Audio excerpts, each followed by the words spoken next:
better. Welcome to His Majesty's Royal Palace and Fortress, the Tower of London, which is a World Heritage Site. My name is Yeoman Warders Gary Thine. For the next 45 minutes to 7 hours, I'm going to take you on a tour of the tower, where I'll point out some of the more historic buildings, going to tell you something of their history. Before we begin, though, there are some health and safety points. Okay, first couple of rows of you, you're going to feel some precipitation falling upon you. Yeah, you may think it's coming from the sky, but more than likely, it's going to be coming from this area. Don't worry about it. I'm fully vaccinated. You are perfectly safe, or so they say. I sometimes also flame my arms wildly when I'm talking about the tower because I get really excited. If I strike you, it's because you're standing too close to me.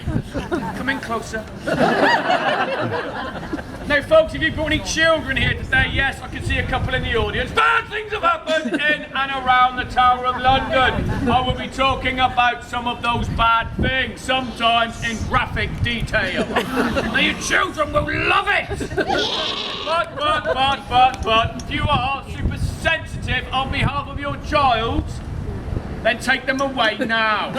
You have been warned. Right, where's the story begin? The story begins way back in the year 1066, when William Duke of Normandy, who was better known as William the Conqueror, defeated the Anglo-Saxon King Harold at the Battle of Hastings. William was crowned King William I of England Christmas Day of that same year, but he had to continue to fight his Saxon subjects who did not take too kindly to Norman domination. William was looking for somewhere to impress and overawe the citizens of London, chose a site just inside the eastern city wall where a Roman fort had once stood. In 1078, he authorised the building of its first royal palace and fortress in England. Today we refer to it as the White Tower, and it is situated behind these buildings. Not bother looking behind that massive wall. Over the next 200 years, successive monarchs continued to add to the defences. The inner ballium or defensive wall, containing 13 smaller towers, was completed around 1220. That outer wall was completed in 1280. It contains 6 further towers, all of which are facing south, to defend against an attack should it come from the river. And to the north are 2 strong bastions known as Brass and Legs Mount, inside and on top of which would have been mounted cannon. Boom! To defend the tower against attack from that direction. Now, another part of the defensive system was the moat, which is just beyond that wall and goes all the way around the fortress. This was dug during the reign of King Edward I, and it was once filled with water. The moat was some 120 feet wide. When fully excavated, was 15 feet deeper than it is today. And it was designed to use the tidal flow of the River Thames. Twice a day, it would wash in and around the moat, and it would flush it clean. Now, this system worked rather well at first. But with all the rubbish and the excrement, that's poo, kids! Yeah. Directed into it from the dirty city and the wide drains of Houndsditch and Shoreditch, the system soon failed. It became the largest cesspit in London. It was a source of pestilence to all those who lived nearby, especially the soldiers of the Tower garrison. This continued for a very short period of just 500 years. Yeah. So it took us 500 years to figure out we were getting sick because of the giant open-air toilet on the doorstep. Now, when the Duke of Wellington took over, 1826, he asked permission from Queen Victoria to have the moat drained. Thankfully, it was granted, and the Duke had it filled with sand and shingle to the level it is today, putting it to good use as an exercise area, parade ground for the troops of the Tower garrison. As I said earlier, this was the first royal palace and fortress of its kind to be built by the Normans in this country. Over the years, however, it's been used in many other ways. It was a citadel to command and defend the city of London. The crown jewels in royal regalia have been stored here since 1303. The Royal Mint was located within our walls, where all the coins of the realm were produced. It was the site of the first royal observatory studying the stars and the planets until that was moved to Greenwich in the 17th century. It was an armoury for the storage of warlike stores and provisions. Official records and papers of the King's and Queen's courts were stored here until they were moved to Kew in the middle of the 19th century to form the Public Records Office.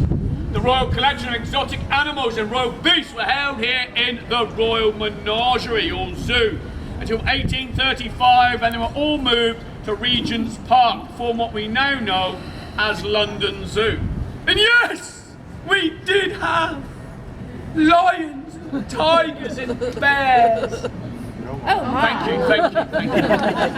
And last but by no means least, this must rank as the most famous prison complex in history. It was a place of murder, torture, and executions.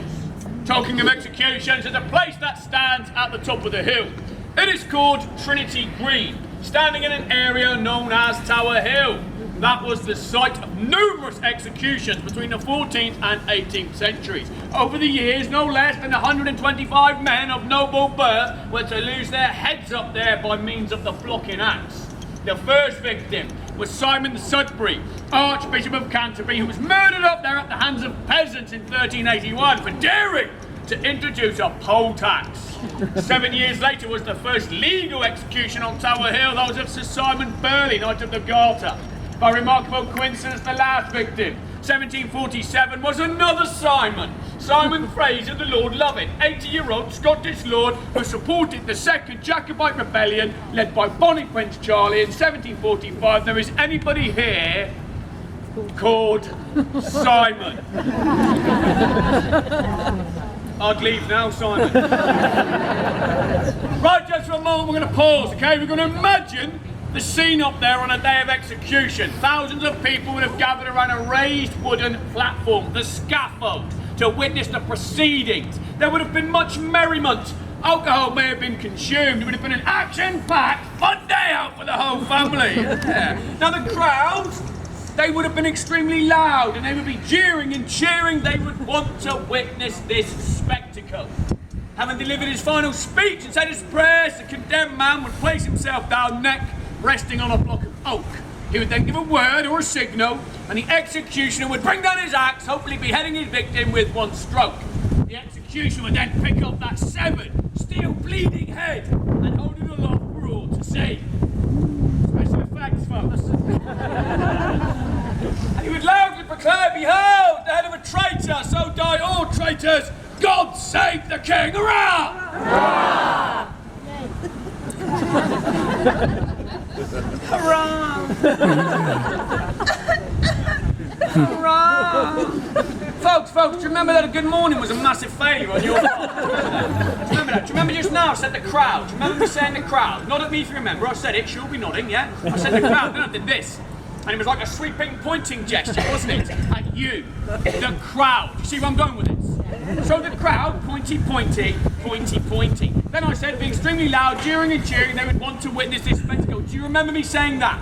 Yeah. Or would you like me to text it to you? That'd be easier, would it? What that was a massive hint of what I expected afterwards. It should have been a deafening, almighty cheer. Now, some of you did pick up on that hint, but quite frankly, you are mediocre at best, okay?